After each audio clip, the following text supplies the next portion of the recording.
अच्छा कितने लोग यहाँ हैं जे बाबा विश्वकर्मा से प्यार करे छे? हाथ खड़ा करत कि बाबा ए हो अरे गारी किनलिए हो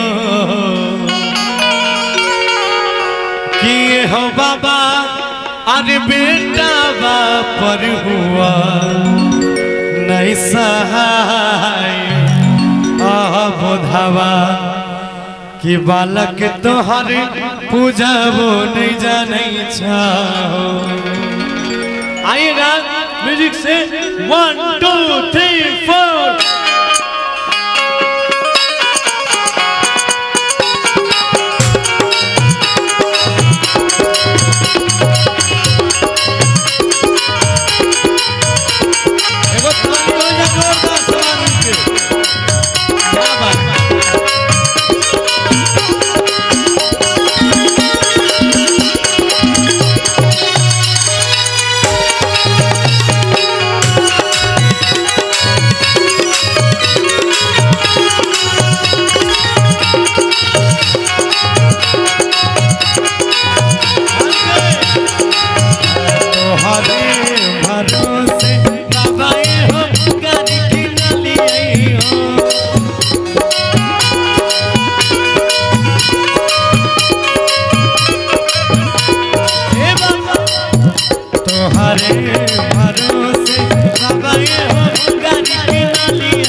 बाबा तोरा पूछ कर लिया हो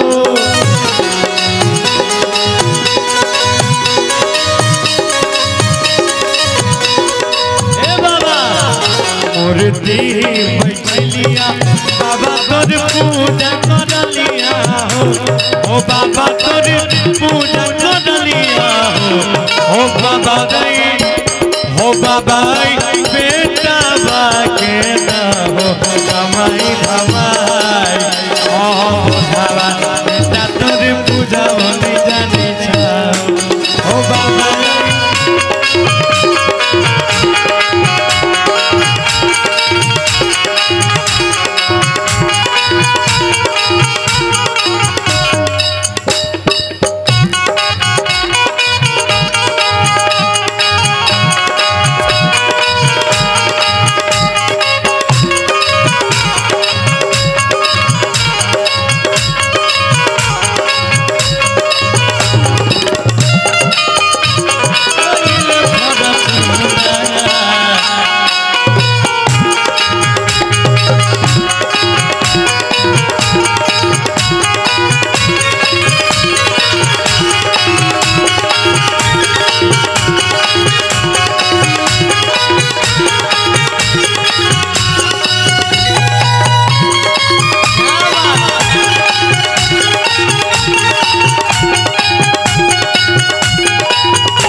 दुनिया के रचयिता विधाता तो ही छियो तोरे से संसार चले छो ना।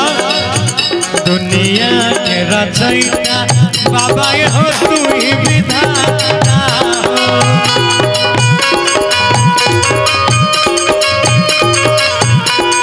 हे बाबा दुनिया के रचयिता बाबा हो तू ही विधाता हो, ये हो बाबा तू ही विधाता हो। एक मिनट। अच्छा कितने लोग यहाँ हैं जे बाबा विश्वकर्मा से प्यार करे, हाथ खड़ा करत इन्हें हो पीछा में। अच्छा इन्हें तू अपना बाऊ से प्यार करे छो। नहीं कते लोग भगवानों से बेसी दर्जा अपन कनियने के दै छै, बुझलक कि धाओ भगवान के एक दिन गोर नहियो लागबे त चलते, लेकिन बाह के जो गोर नहीं लागबे तो खाना नहीं मिलते हमरा। हाँ ठीक है कहलो। तो एहि दुआरे कनी भगवानों का माना बहुत तोहर पर्सनल संपत्ति छिया, ओकरा मानबे करा। कल के कि दुनिया के दाता कि हो बाबा और तू ही विधाता हो, कि हो बाबा और तू ही विधाता हो। एक बार सब कोई हाथ खड़ा करिए जो जहां है। एक कहावत है कि जिसका हाथ ऊपर उसका किस्मत सबसे ऊपर, और जिसका हाथ नीचे वो चले जाइए गढ़पुरा के पीछे। ठीक है तो सब कोई हाथ खड़ा करिए जो जो भगवान से प्यार करते हैं, सब कोई आइएगा कि हो बाबा बेटा